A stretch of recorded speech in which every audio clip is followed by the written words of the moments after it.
Hello അസ്സലാമലൈക്കും. എന്തൊക്കെയുണ്ട് വിശേഷം? ഇന്നിതാ ഒരു സിമ്പിൾ ചിക്കൻ ഡ്രൈ റോസ്റ്റിൻ്റെ റെസിപ്പിയാണ്. തനി നാടൻ റെസിപ്പി. നമ്മുടെ സാധാരണ ചോറിൻ്റെ കൂടെ ഉണ്ടാക്കാൻ പറ്റിയ ഒരു അടിപൊളി റെസിപ്പിയാണ്. നിങ്ങൾക്ക് പേര് വേണമെങ്കിൽ ചിക്കൻ പെരട്ടുന്നോ, ചിക്കൻ വറവെന്നോ, ചിക്കൻ തേങ്ങാ പെരളെന്നോ എന്ത് വേണമെങ്കിലും വിളിക്കാം. ഒരു സിമ്പിൾ ഡ്രൈ റോസ്റ്റ് റെസിപ്പി.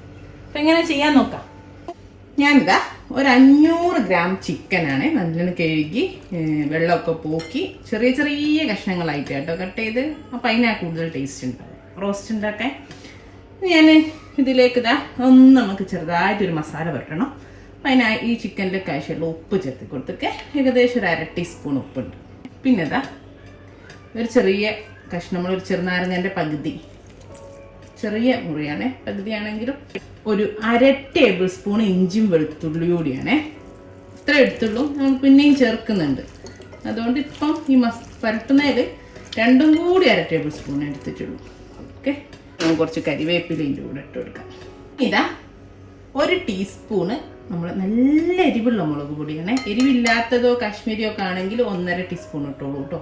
പിന്നെ ഒരു 1/2 ടീസ്പൂണ് മഞ്ഞൾപ്പൊടി, പിന്നെ അതേപോലെ ഒരു 1/2 ടീസ്പൂണ് നമ്മളെ കുരുമുളക് പൊടി, പിന്നെ കുറച്ച് ഗരം മസാല ഒരു 1/4 ടീസ്പൂൺ. ഇതെല്ലാം കൂടി നന്നായിട്ടൊന്ന് മാരിനേറ്റ് ചെയ്ത് മസാല ചിക്കനിലൊക്കെ പിടിച്ച് നമുക്ക് വിടാം. 1 മണിക്കൂർ ഒന്ന് റെസ്റ്റ് ചെയ്യാൻ വെക്കാം. മിനിമം ഒരു 1/2 മണിക്കൂറെങ്കിലും വെക്കണേ. ഇതൊന്ന് നന്നായിട്ട് അടിച്ച് ഫ്രിഡ്ജിൽ വെച്ചാൽ മതി. അപ്പോൾ പെട്ടെന്ന് അങ്ങ് ചിക്കനിലേക്ക് പിടിച്ചോളൂ. ഓക്കെ, അപ്പോൾ 1 മണിക്കൂർ നമ്മളെ ചിക്കനൊക്കെ റെസ്റ്റ് ചെയ്യാൻ വെച്ചെടുത്തുണ്ട്. റോസ്റ്റ് ഉണ്ടാക്കുന്ന ചട്ടി തന്നെയാണ് വെച്ചത്, ചൂടാൻ വെച്ചിട്ടുണ്ട്. അപ്പോൾ ആദ്യം നമുക്ക് ഈ ചിക്കൻ ഒന്ന് ആദ്യം കുറച്ച് വെളിച്ചെണ്ണ ഒഴിച്ചിട്ടൊന്ന് ഫ്രൈ ചെയ്തെടുക്കാം. മുങ്ങിപ്പൊരിയൊന്നും വേണ്ട, എന്നാലും കുറച്ച് വെളിച്ചെണ്ണ ഒഴിച്ചിട്ട് നമ്മൾ തവ ഫ്രൈ ചെയ്യുന്ന പോലെ ഒന്ന് ഫ്രൈ ചെയ്തെടുക്കുക. നമ്മളെ വെളിച്ചെണ്ണ ചൂടായിട്ടുണ്ട്. നമ്മളെ ചിക്കൻ ചേർത്തി കൊടുക്കുക. കണ്ടോ, അതാ ഞാൻ പറഞ്ഞ വെള്ളം ഉണ്ടാവരുത് ചിക്കനിൽ, നന്നായിട്ട് മസാല പിടിച്ചിരിക്കുന്നുണ്ടോ. നന്നായിട്ട് ഫ്രൈ ചെയ്തെടുക്കുക കേട്ടോ. തിരിച്ചു മറിച്ചൊക്കെ ഇട്ടിട്ട് 2 ഭാഗം ഒന്ന് നന്നായിട്ട് ഫ്രൈ ആക്കി എടുക്കുക. നമ്മുടെ ചിക്കനൊക്കെ നന്നായിട്ടൊന്ന് മൊരിഞ്ഞ് വന്നിട്ടുണ്ട്. മൊരിഞ്ഞ് ഉണങ്ങി പോകണ്ട, ജസ്റ്റ് മൊരിഞ്ഞാൽ മതി. നമുക്ക് റോസ്റ്റ് ചെയ്യാനുള്ളതല്ലേ. അപ്പോൾ ഇതൊന്ന് നമുക്കൊരു ബൗളിലേക്ക് ഈ ചിക്കൻ ഒന്ന് മാറ്റി വെക്കുക കേട്ടോ.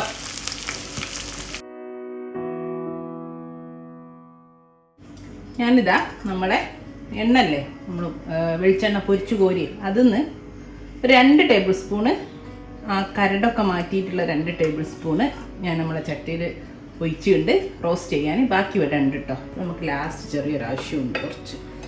അപ്പോൾ 2 ടേബിൾ സ്പൂൺ ഞാൻ നമ്മളെ ചട്ടിയിലേക്ക് ഒഴിച്ചിട്ടുണ്ട്. നമുക്ക് കുറച്ച് വെളുത്തുള്ളി, ഒരു 2 അല്ലി വെളുത്തുള്ളി ഞാൻ അതുപോലെ അരിഞ്ഞു വെച്ചിട്ടുണ്ട്. അതേപോലെ അത്ര തന്നെ ഇഞ്ചിയും, ഏകദേശം ഒരു ടീസ്പൂൺ ഇഞ്ചി ഉണ്ടാവും, 1 ടീസ്പൂണ് വെളുത്തുള്ളി ഉണ്ടാവും കേട്ടോ.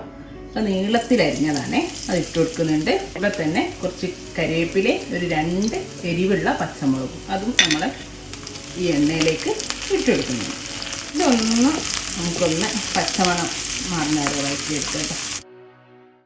ഇനി നമുക്കിതിലേക്ക് ഞാൻ എടുത്തത് ഒരു വലിയ സവാളൻ്റെ പകുതി, ഒരു പകുതിയേ ഉള്ളൂ, കാരണം 500 ചിക്കൻ അല്ലേ ഉള്ളൂ. അതേപോലെ തന്നെ ഒരു 1/4 കപ്പിൽ കുറച്ചുകൂടി ഉണ്ടാവും. മുറിച്ചിട്ടതിന് ശേഷം ചെറിയുള്ളിയാണ് മുറിച്ചിട്ട്, ഞാൻ അളവ് പറയാൻ വേണ്ടിയിട്ട് അളന്ന് നോക്കിയപ്പോൾ 1/4 കപ്പ് ഇങ്ങനെ നിറച്ച് വെച്ചാണ്ടാവില്ലേ, അതുപോലെ ഉണ്ട്. അപ്പോൾ ഇനിയിപ്പോൾ നിങ്ങളുടെ ചെറിയുള്ളി ഇല്ലെങ്കിൽ ഒരു ഫുള്ള് ഉള്ളി അങ്ങ് എടുത്തോളൂ, സവാള കേട്ടോ. അപ്പോൾ ചെറിയുള്ളി ഉണ്ടെങ്കിൽ ടേസ്റ്റാണ്. അപ്പോൾ ഞാൻ നമ്മൾ ഈ വെളുത്തുള്ളിൻ്റെ ഒക്കെ കൂട്ടിലേക്ക് ഈ സവാളയും ചെറിയുള്ളിയും കൂടി ചേർത്തി കൊടുക്കാം. ഇതൊന്ന് നന്നായിട്ട് വഴറ്റിയെടുക്കും. കൂടെ തന്നെ കുറച്ച് ഉപ്പും നമ്മൾ ചിക്കനിൽ ചേർത്തേക്ക് അത് വെച്ചിട്ട് വേണം ഉപ്പ് ചേർക്കാൻ. ഞാൻ കുറച്ചൊരു 1/4 ടീസ്പൂൺ ഉപ്പ് കൂടെ നമ്മൾ ഈ ഉള്ളിൻ്റെ കൂടെ ചേർത്ത് വെക്കുന്നുണ്ട് കേട്ടോ. ഇതൊക്കെ ഒന്ന് നന്നായിട്ട് വയന്ന് പച്ചമണമൊക്കെ മാറി ഒരു കടിയൊക്കെ മാറി വന്നിട്ടുണ്ട് കണ്ടോ. ഇനി ഞാൻ ഇതിലേക്ക് കുറച്ച് പൊടികളൊക്കെ ചേർത്തി കൊടുക്കുകയാണ്. എരിവുള്ള മുളക് പൊടി 1/2 ടീസ്പൂണ്, അതേപോലെ ഒരു 1/4 ടീസ്പൂൺ മഞ്ഞൾപ്പൊടി, പിന്നെ 1 ടേബിൾ സ്പൂണ് മല്ലിപ്പൊടി, കൊറിയാണ്ടർ പൗഡറേ, ഇത്രയും ചേർത്തി കൊടുത്ത് തീ ഏറ്റവും കുറവിൽ വെക്കണേ, അല്ലെങ്കിൽ കരിഞ്ഞു പോകും. ഒന്ന് നന്നായിട്ട് നമുക്ക് ഉള്ളിൻ്റെ കൂടെ വഴറ്റിയെടുക്കാം. ഒരു 1/2 കപ്പ് തേങ്ങ ചിരവിയതാണ്. നമ്മൾ ചിക്കൻ റോസ്റ്റിന് നല്ല ടേസ്റ്റായി. തേങ്ങയും കൂടെ മിക്സ് ചെയ്തിട്ടുള്ള ചിരവി അരക്കപ്പ് തേങ്ങ ഇട്ടിട്ട് ഒന്നുകൂടെ നമുക്ക് ഈ മസാലൻ്റെ കൂടെ ഇട്ടിട്ടൊന്ന് വഴറ്റിയെടുക്കാം. ഞാൻ പറഞ്ഞ് ചെറിയ തീയിലേ ഉണ്ടാവും കേട്ടോ. ഇതിപ്പോൾ നോൺ സ്റ്റിക്ക് പാത്രം ആയതുകൊണ്ട് അത്ര പ്രശ്നമില്ല. നോൺ സ്റ്റിക്ക് അല്ലാണ്ട് യൂസ് ചെയ്യുന്നവർ തീ ഓഫ് ചെയ്തിട്ട് മസാലപ്പൊടി ഇട്ടാലും, തേങ്ങ ഇട്ടാൽ പിന്നെ പ്രശ്നമില്ല, എന്തായാലും വെള്ളത്തിൻ്റെ അംശം ഉണ്ടാവും. ഓഫ് ചെയ്തിട്ട് പൊടിയിട്ട് മിക്സ് ചെയ്താൽ മതി കേട്ടോ. ചിലപ്പോൾ അലുമിനിയം പാത്രം ആകുമ്പോൾ പെട്ടെന്ന് കരിഞ്ഞു. ഇതിലേക്ക് കുറച്ച് വെള്ളം ചേർത്തിട്ടുണ്ട്. ഞാനിപ്പോൾ ഒരു 1/4 കപ്പ് വെള്ളം ചേർത്തിട്ടുള്ളൂ. ഇതൊന്ന് വേവാൻ വേണ്ടിയിട്ട് ഈ മസാലപ്പ് തേങ്ങയിലൊക്കെ പിടിച്ച് നമ്മൾ മല്ലിപ്പൊടിയൊക്കെ ചേർത്തല്ലേ, മല്ലിപ്പൊടിക്കൊക്കെ കുറച്ചൊരു വേവുണ്ടാവും. അപ്പോൾ ആ ഒരു വേവാൻ വേണ്ടിയിട്ട്, അല്ലെങ്കിൽ നമ്മൾ അടിച്ച് വെച്ചാൽ കരിഞ്ഞു. ആ ഒരു വേവിനുള്ള വെള്ളം കുറച്ച് ചേർത്ത്, കുറച്ച് ലൂസായിട്ടുള്ള വേണമെങ്കിൽ ഒരു 1/2 കപ്പ് വരെ ചേർക്കാം കേട്ടോ. വെള്ളം ഓരോരുത്തരുടെ ഇഷ്ടത്തിനനുസരിച്ച് ചേർത്ത് ഞാനതൊന്ന് കുക്ക് ചെയ്യട്ടെ. ഇതൊന്ന് അടിച്ച് വെച്ചിട്ട് ചെറിയ തീയിൽ തന്നെ മസാല നന്നായിട്ട് വേവും. അപ്പോൾ നല്ല ടേസ്റ്റ് ആയിരിക്കും. അപ്പോൾ ഇതാ നമ്മുടെ മസാല ഒക്കെ ഒന്ന് വെന്ത് വന്നിട്ടുണ്ട്. ഇനി നമ്മൾ ചിക്കൻ ചേർത്ത് കൊടുക്കുക, നേരത്തെ മാറ്റി വെച്ച്. എന്നിട്ട് നന്നായിട്ട് ഒന്ന് മിക്സ് ചെയ്ത് മസാലയും ചിക്കനും. അപ്പോൾ ഇതാ ഞാൻ നന്നായിട്ടൊന്ന് മിക്സ് ചെയ്തിട്ടുണ്ട്. ഇനി അടിച്ച് വെച്ചിട്ട് ഒരു 10 മിനിറ്റ് ചെറിയ തീയിൽ വേവിക്കുക. ഇടയ്ക്കിടയ്ക്ക് ഇളക്കിയിട്ട് കൊടുക്കണേ. കാരണം നമ്മൾ ചിക്കനിലേക്ക് ആ മസാല ഒക്കെ ഒന്ന് നന്നായിട്ട് കൊണ്ട് പിടിക്കാൻ വേണ്ടിയിട്ട് ഒരു 10 മിനിറ്റ് അങ്ങനെ ചെറിയ തീയിൽ കിടക്കട്ടെ കേട്ടോ.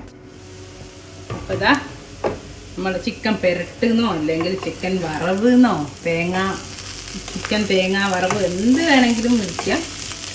ഇപ്പോൾ റോസ്റ്റ് ചെയ്തെടുക്കുന്നതുകൊണ്ട് ചിക്കൻ റോസ്റ്റ് എന്നും പറയാം. പക്ഷെ നമ്മുടെ സാധാരണ ചോറിനുണ്ടല്ലോ, സാധാ ചോറിന് നല്ല അടിപൊളിയാക്കുന്നത്. ഇത് കിട്ടിയാൽ പിന്നെ വേറെ ഒന്നും വേണ്ട.